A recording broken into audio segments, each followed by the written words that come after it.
helping you find your new way forward to the best years of your life. This is a New Way Forward podcast with your host, Paul Long. It is both disturbing and stunning to note that over the last 20 years, the divorce rate amongst people in retirement age has doubled. It can be hard enough for an individual to figure out, how do I want to live this next phase of my life? But I think it's even more complicated if you're in a relationship. The problem, a lack of communication, a lack of aligning with what each person wants in this new phase of life and in this major transition. Each of you may have different needs, interests, values, priorities, energy levels, ages, and it can be just much more complicated because you want to think about what's important and what's the vision that you have for yourself, but also if you're in a relationship, what's the vision that your partner has.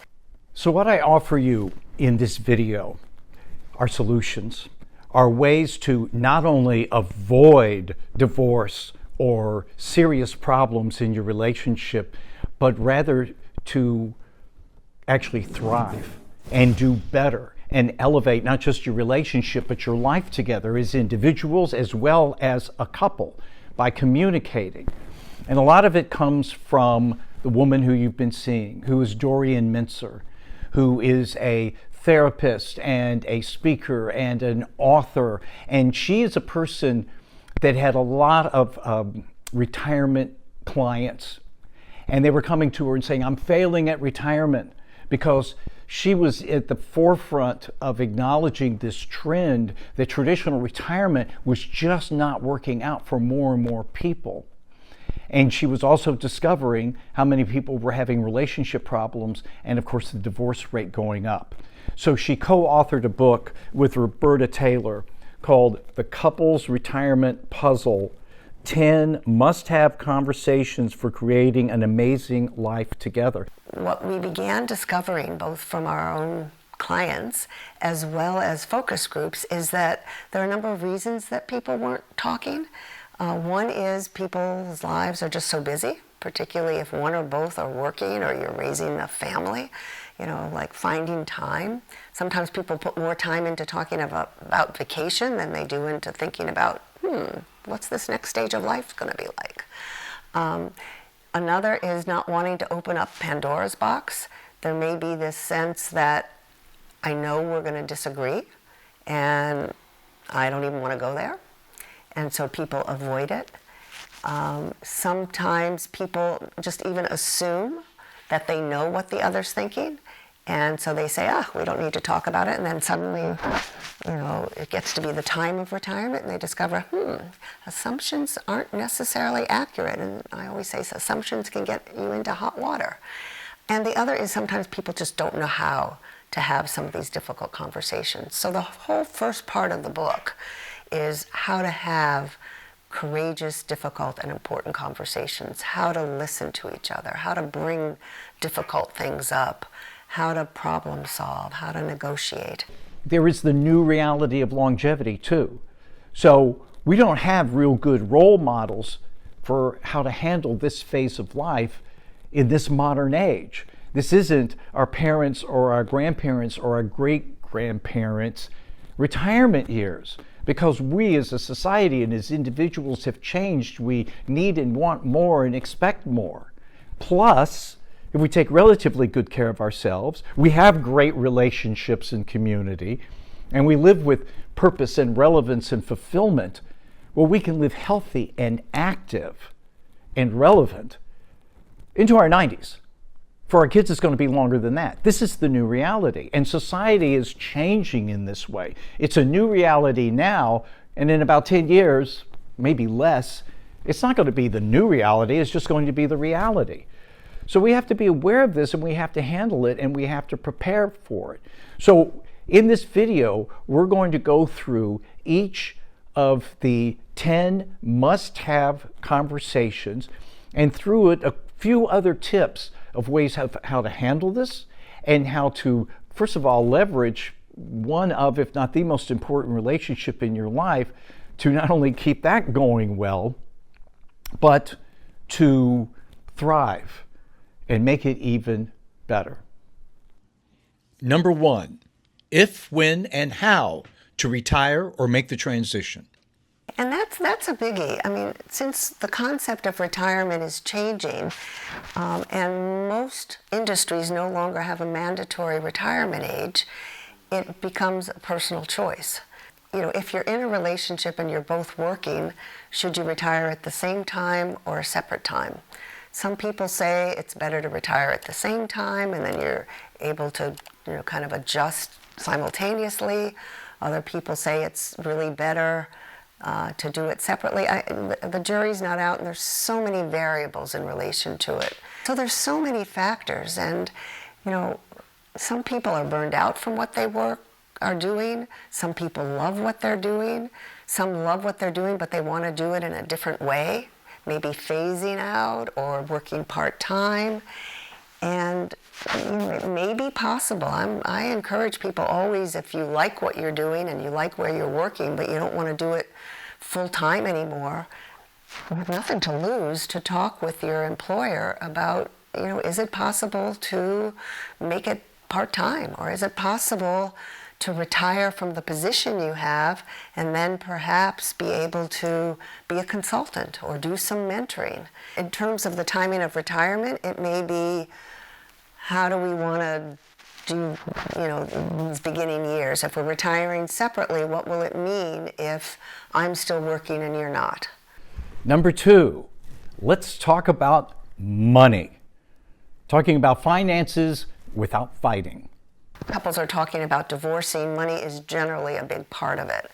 Disagreeing about money. We all have money messages from the past and about how to spend, invest, save. Money means different things to all of us.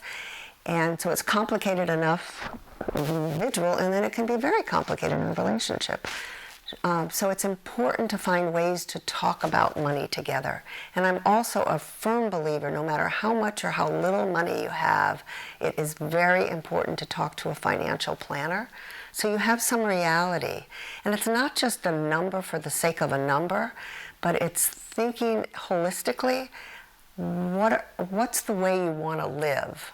What are the lifestyle options you want? Because that's going to impact how much money you need for your retirement. And it may impact then, again, how and when to retire. It may be that given some of the things you want to do during your retirement years, that one or both of you may need to keep working for a while in order to be able to have that money. The dilemma is that we're finding more and more that people are not in a good financial situation. So it's complicated. Finances are very, very complicated, and finances really do impact a lot of the other lifestyle choices that you have. Oh, I almost forgot.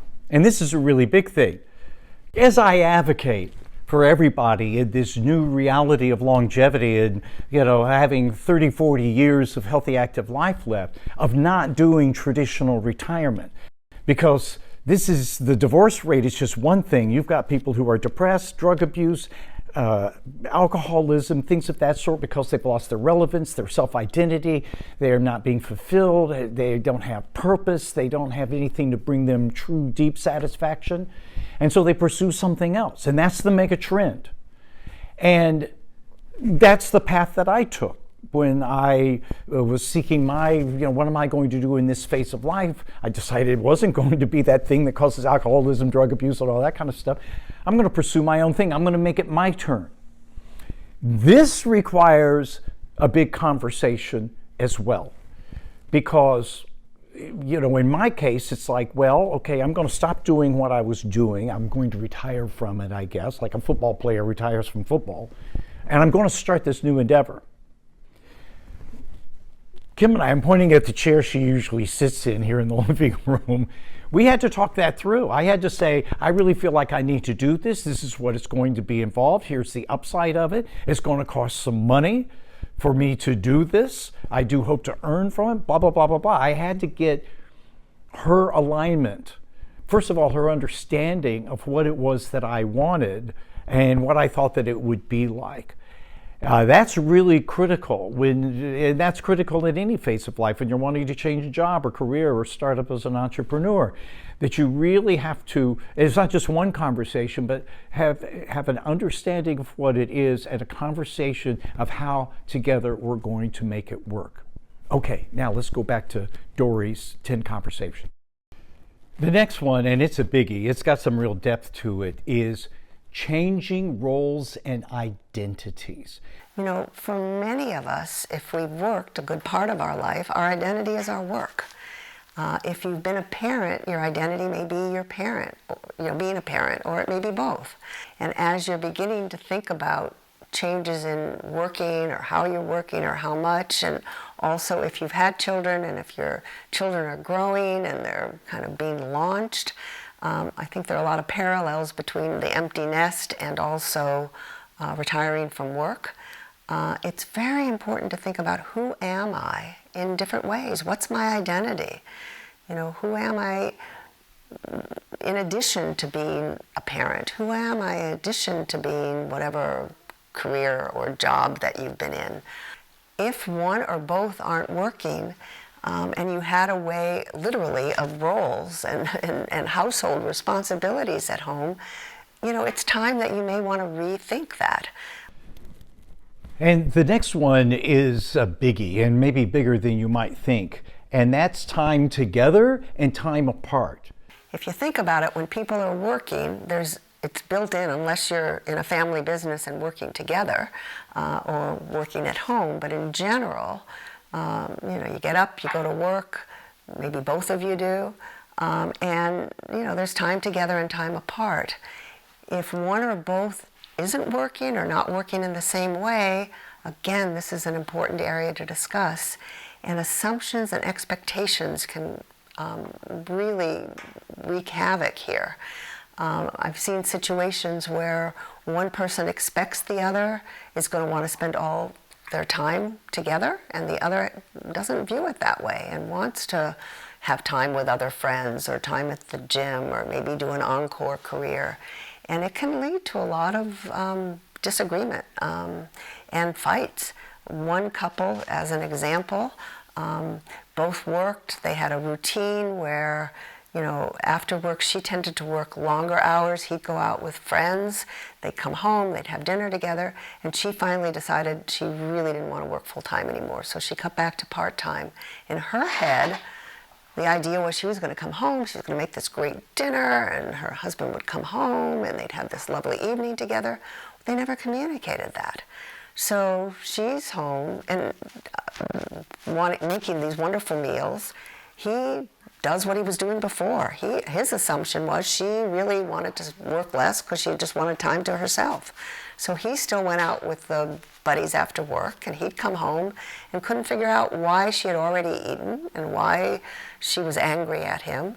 And it just went on, and they fought. And finally, they sat down and talked and realized how discrepant their expectations were, and they worked it out. So a day or two a week he was with friends, and she made plans with her friends, and then the other days they had meals together, and they even found a course they liked to take. But it's important to talk about things, because if you go on assumptions, it can lead to really upset and hurt. Now the next one is about intimacy and romance. People think that somehow as we get older, we don't think about intimacy and romance. Not true at all. I remember, I think it was a Hallmark book or card or something I saw many, many years ago that said sex over 60, and you opened it and it was blank. Well, it's not true. If you think about it, we need touch from birth to death.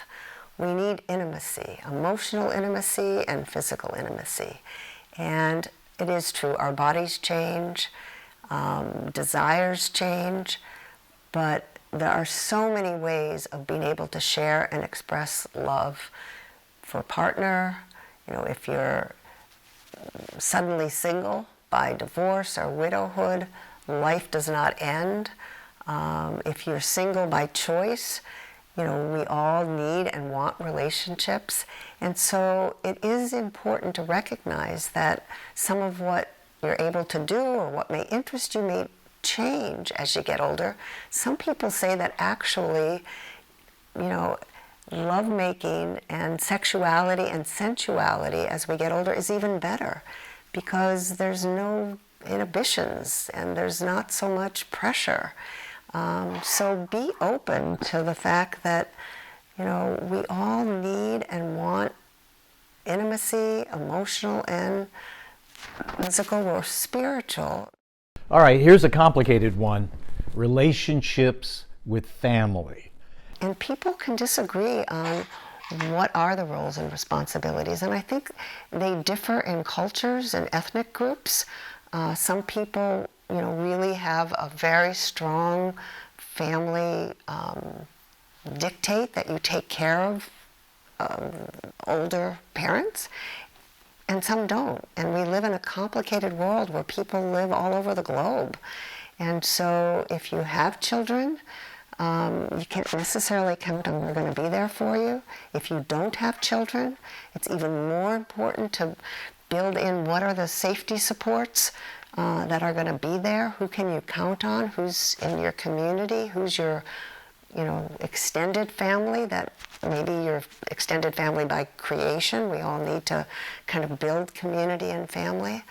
And there can be many disagreements in couples about what the obligations and responsibilities are, of children that get divorced or, jobs that, end and people have to come back home. How much do you support them? It's where, the finances may play into it.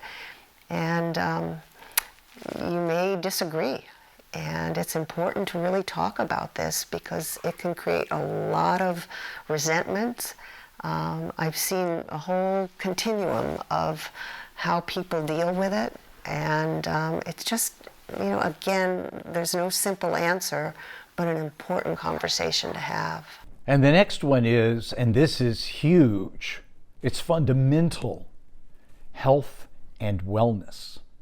Along with finances, health and wellness is so important. If hopefully we live long enough, the reality is that at some time or another, we may be caregivers for our partners or for siblings or for our children, for our parents. And it becomes very important to control the parts you can. So you want to try to stay as healthy as you can. One of the statistics that I do think is important is by the time you're 65, it's less about genes and more about lifestyle choices, attitude, taking care of yourself, exercising your body and brain, spirituality. I know I mentioned this in a prior podcast. So it's important to control the parts you can and to be as healthy as you can. But the reality is, as we get older, and some of you already may have chronic illnesses, which doesn't mean you can't live full and productive lives. The conversation can be around how we're each going to be taking care of ourselves. It's also, I think, helpful to have conversations around what if one or the other of us end up needing to be a caregiver for the other. Also, and some people like to put this off for later, but I think a really important conversation is about end-of-life issues and wishes. The earlier you do it, and again, it can keep changing, just like any portfolio, you want to keep changing it, but it's so important to talk with your partner, with whoever's significant in your life, so you know what each other wants and needs, how each other defines quality of life, where things are. Life changes in a nanosecond. And what are the passwords? We have digital worlds now. What are the passwords? Where are things? What are the account numbers? It's important to have these kind of conversations and even have listings and files for each other, and having somebody else know where the material is. So if something happens to you and your partner, things can be dealt with. Number 8, choosing where and how to live. Another one can be, complicated because people may have different viewpoints. It's not unusual. You retire, one person says, oh, I want to go to Florida, or I want to go to Arizona, I want to go somewhere where it's warm if you live in a place that's cold, as I do in Boston.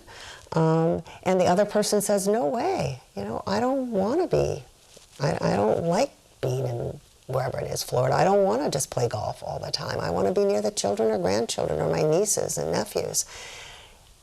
So it can be very difficult and important conversations to have. A lot of variables to talk about, and I think it's important to have these conversations. And if in fact there's a decision to move, if you think ahead of time, it's really helpful. There's a lot of things online, there are magazines out there of places to live when you retire. It's really great if you can visit places and kind of give it a dry run. A short vacation gives you a taste of it, but it might not help you know kind of what it's really like if you lived there. So if in fact you're thinking about moving and finances allowed it and time allowed it, if you could spend, a few weeks, a month in the place you're thinking about and see if it makes sense for you. I've seen people, pick up and move to like Costa Rica and think, oh, this is going to be great. I loved it for vacations, only to discover, it was too hard to leave some of the people and things that they left behind, and that, they wanted to vacation but not live there. Number 9, social life, friends, and community. Okay, even in the best of relationships, we need other people. It's really important. The healthiest relationships are when you're interdependent, not just totally dependent on each other. But you may not see eye to eye. And so it is important to talk about maybe new friendships. This is a stereotype, but I hear many times that, and I see often, that it's harder for men to make friendships with people outside of work. Women, it seems easier. Most important is, what is the expectation then if you're not working and if you don't have a network of friends? Are you then expecting that your wife's going to be the social secretary, or your partner, or whomever's going to be the social secretary, or that you resent that she or he has a network of friends and you don't? So it becomes very important to develop separate friendships as well as shared friendships if you're in a relationship. We all need friends and a social life in addition to our partners, so that we're not so super dependent on each other, because then if something happens to one or the other and you haven't recognized that you can have other friendships, it's so much harder on you. So it's really important, I think, to have these conversations. And number 10, purpose, meaning, and giving back. So that conversation is, again, people may differ in how they feel about it. It ties into legacy, it ties into philanthropy, ties into spirituality. So it becomes important to both puzzle it out for yourself and talk with your partner about how are you going to build that into your life so that it's part of your life. If one of you has more of it and the other doesn't, it can create a real dysynchrony, and one partner can end up being more depressed and feeling more isolated. The other partner may be fully kind of engaged and feeling a purpose and meaning. I see this happen a lot.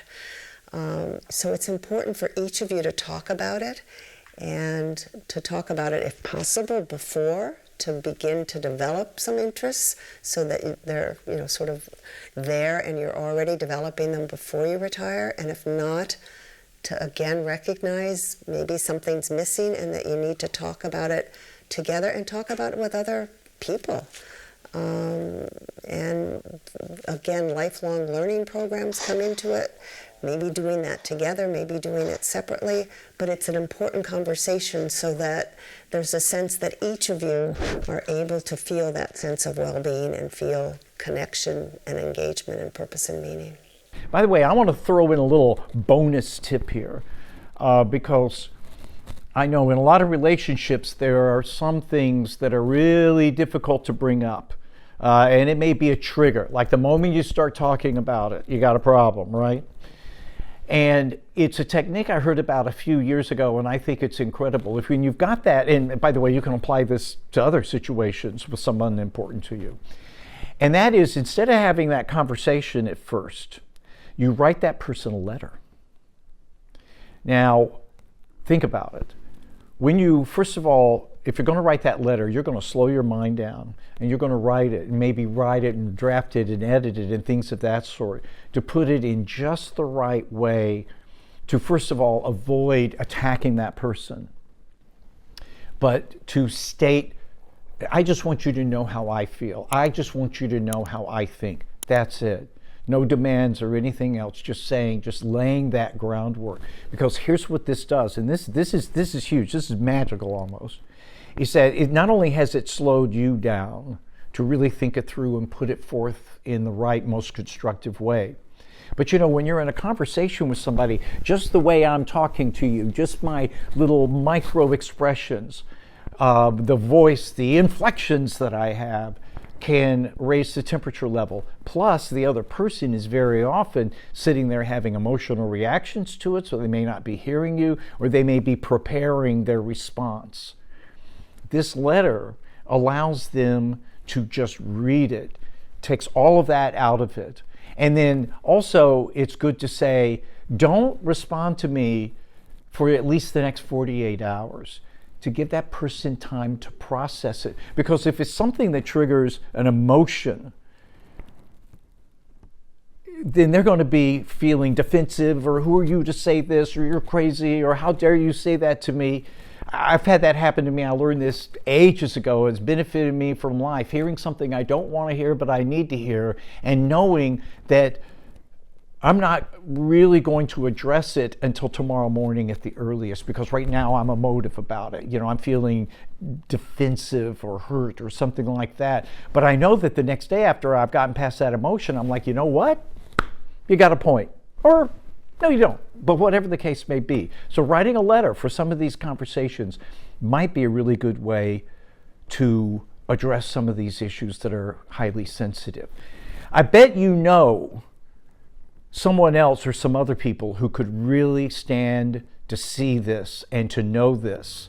And so be a good friend, a good relative, a good whatever, and be sure and share it with them to spread the word to people, to avoid being a statistic in the number of divorces that are happening from people who enter this phase of life unprepared. Learn more ways to enhance your life and discover a new way forward that's perfect for you by watching these videos or any others on my channel. Oh, and be sure to subscribe.